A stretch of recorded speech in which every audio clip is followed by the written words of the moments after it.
बिंदुसार किसका अनुयायी था? आजीवक संप्रदाय का। बिंदुसार का जो पुत्र बना वो भी उत्तराधिकारी बना, उसका नाम क्या था? अशोक। अशोक जो था मगध के गद्दी पर कब बैठा था? 269 ईस्वी में। अशोक ने धर्म स्वीकार किया था कलिंग युद्ध के समय 261 ईसा पूर्व के बाद। अशोक ने बौद्ध धर्म के प्रचार के लिए श्रीलंका भेजा था पुत्र महेंद्र एवं पुत्री संघमित्रा को। शिलालेख का प्रचलन प्रारंभ किया अशोक ने, और शिलालेख में जो प्रयुक्त भाषा था वो कौन सा भाषा था? प्राकृत भाषा। खरोष्टी लिपि लिखी जाती है दाएं से बाएं की तरफ, और ब्राही लिपि लिखी जाती है बाएं से दाएं की तरफ। अशोक के शिलालेख जिसकी संख्या 14 है, उसकी खोज किसने की थी? सर्वप्रथम टी फेंथलेलर ने की थी 1750 ईस्वी में। अशोक का सबसे लंबा स्तंभ लेख कौन सा है? 7वां है। और अशोक के अभिलेख को सर्वप्रथम किसने पढ़ा था? जेम्स प्रीसेम्प ने पढ़ा था 1837 ईस्वी में। अशोक का सबसे छोटा स्तंभ लेख रुम्नीदेही है, और इसका नाम क्या है? अशोक का मास्की। आंध्र प्रदेश एवं गुर्जरा मध्य प्रदेश में अभिलेख लिखा गया है इनका। अभिलेखों में अशोक को क्या कहा गया? इनका नाम दिया गया है देवनाम प्रिय। अशोक ने स्वयं को मगध का सम्राट कब बताया था? भाब्रू शिलालेख में, जो राजस्थान में बनी थी। कलिंग युद्ध का वर्णन कहाँ है? 13वें शिलालेख में दिया गया है। सांची स्तूप जो मध्य प्रदेश में है उसका निर्माण अशोक ने की थी, और भरहूत स्तूप जहाँ है अशोक कालीन जो मध्य प्रदेश में ही है। श्रीनगर की स्थापना किया था वो भी अशोक ने ही किया था। अशोक की मृत्यु हो गई थी 232 ईसा पूर्व में। मौर्य वंश का अंतिम जो शासक बना वो बृहदस्त बना। शुंग वंश का स्थापना कब हुआ? पुष्यमित्र शुंग ने किया, और शुंग शासकों की जो राजधानी बनाई वो विदिशा बनाई, जो विदिशा कहाँ है? मध्य प्रदेश में है। पुष्यमित्र शुंग ने अश्वमेध यज्ञ करवाया था 2 बार। महाभाष्य के रचयिता कौन थे? पतंजलि थे। शुंग वंश का अंतिम शासक देवभूति बने। कण्व वंश का संस्थापक वासुदेव बने, और कण्व वंश का जो अंतिम शासक था वो सुशर्मा था। सातवाहन जो था आंध्र वंश का संस्थापक वो कौन बना? शिमुक बना। सातवाहन वंश जिसका राजधानी प्रतिष्ठान महाराष्ट्र में था उसका महानतम शासक जो बना वो कौन था? गौतमी पुत्र सातकर्णी ने। शीशा का सिक्का चलवाया था किसने? सातवाहनों ने चलवाया था। ब्राह्मणों को भूमि दान देने की परंपरा की शुरुआत भी सातवाहनों ने की थी।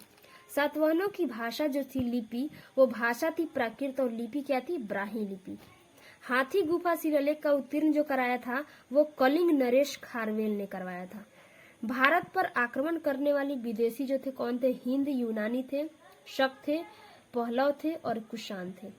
भारत में सर्वप्रथम सोने के सिक्का जारी किसने किए थे? हिंदू यूनानी ने। इंडो ग्रीक नाम था, शासकों ने किए थे।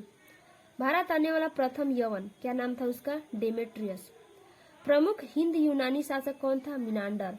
मिनांडर को किसने हराया था? पुष्यमित्र शुंग ने। मिलिंद पन्हो ग्रंथ की रचना किसने की थी? नागसेन ने। यूनानियों के बाद कौन भारत आया? शक। शंकों का सबसे प्रतापी शासक कौन बना? रुद्रदामन। सुदर्शन झील का जीर्णोद्धार रुद्रदामन ने हुआ। संस्कृत में जारी पहला अभिलेख कौन सा बना? जूनागढ़ या गिरनार अभिलेख बोला जाता है, रुद्रदामन जारी किया था इसको। कुषाण वंश का संस्थापक कौन बना? कुजुल कडफिसेस ने। कुषाण वंश का प्रसिद्ध शासक कौन था? कनिष्क था। कनिष्क की पहली राजधानी कहाँ बना गई? पुरुषपुर बनाई गई। कनिष्क और कुषाणों की दूसरी राजधानी मथुरा बनाई गई जो उत्तर प्रदेश में है। कनिष्क के दरबारी में कौन थे? नागार्जुन, अश्वघोष, वसुमित्र, चरक, जिसको चरक संहिता भी बोला जाता है। आर्जुवेद के जनक किसको माना जाता है? चरक को। भारत का आइंस्टीन किसे कहा जाता है? नागार्जुन को। शून्यवाद के भी प्रवर्तक थे, कौन थे? नागार्जुन। सिल्क मार्ग को भी आरंभ करवाया था, कौन करवाया था? कनिष्क, जो क्या था? कुषाण वंश का प्रसिद्ध शासक था। शंख संवत किसने चलाया था? कनिष्क ने ही चलाया था 78 ईस्वी में। राष्ट्रीय कैलेंडर आधारित है किस पे? शक संवत पे। विक्रम संवत की शुरुआत कब की थी? 58 ईस्वी में की थी। बुद्ध की मूर्ति का निर्माण कुषाण काल में हुआ था, और गांधार शैली की फली भूली जो थी वो भी कुषाण काल में हुई थी। शून्य जो शुद्ध सोने के सिक्के चलवाए गए थे वो भी कुषाण काल में ही चलवाए गए थे। और प्राचीनतम जो सिक्के कहलाए वो उसका नाम क्या था? आहत सिक्के। कुषाण वंश का अंतिम शासन किसने बना? वासुदेव ने बना। गुप्त वंश का शासक कौन था? श्रीगुप्त था। और गुप्त वंश का जो वास्तविक संस्थापक था उसका नाम था चंद्रगुप्त फर्स्ट। गुप्त संवत किसने चलाया था? चंद्रगुप्त फर्स्ट ने चलवाया था। कब? 319 ईस्वी में। चंद्रगुप्त प्रथम का उत्तराधिकारी कौन बना? समुद्रगुप्त बना। इसी ने क्या किया था? सिक्कों पर वीणा वरजात भी स्थित की थी और इन्हीं को, समुद्रगुप्त को ही भारत का नेपोलियन भी बोला जाता है। समुद्रगुप्त का जो जरवारी कवि था वो कौन था? हरिश्चंद्र था। प्रयाग प्रशस्ति जो लेख थी जिसकी रचना हरिश्चंद्र ने की थी, उससे किसकी जानकारी मिलती है? तो समुद्रगुप्त के संबंध में जानकारी मिलती है। समुद्रगुप्त का उत्तराधिकारी फिर कौन हुआ? चंद्रगुप्त सेकंड हुआ।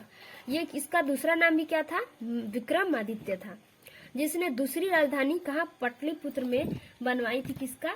उज्जैन को। मेघदूत कुमार संभव रचना था किसका? कालिदास का। गीत जो थे वो गोविंद के रचयिता कौन थे? गीत गोविंद के रचयिता जयदेव थे। पंचतंत्र के लेखक किसको माना जाता है? विष्णु शर्मा को। प्रसिद्ध चीनी जो बौद्ध यात्री फाहियान था वो कब आया था? वो 5वीं शताब्दी में आया था। किसके काल में? चंद्रगुप्त द्वितीय के काल में। सर्वाधिक जो स्वर्ण मुद्राएं जारी की गई थी वो गुप्त काल में ही की गई थी। चांदी के सिक्के को सर्वप्रथम किसने चलवाया था? चंद्रगुप्त सेकंड ने ही चलवाया था। शंकों पर विजय के उपलक्ष्य में करवाया था। महरौली में स्थित राजा चंद्र के जो लौह स्तंभ था उसको किसने बनवाया था? चंद्रगुप्त सेकंड ने ही बनवाया था। चंद्रगुप्त सेकंड का उत्तराधिकारी फिर कौन बना? कुमारगुप्त बना। और कुमारगुप्त ने क्या किया था? नालंदा विश्वविद्यालय जो बिहार में है उसका क्या किया था? स्थापना किया था। और इसको फिर ध्वस्त किसने किया? बख्तियार खिलजी जिसका नाम था, जो गोरी का सेनापति था, उसने इसको क्या किया? नालंदा विश्वविद्यालय को ध्वस्त किया। हुणों की पराजित कौन किया था? स्कंदगुप्त ने किया था। गुप्त वंश का फिर अंतिम शासक बना विष्णुगुप्त। गुप्त काल की राजकीय जो भाषा की थी वो कौन सी थी? संस्कृत थी।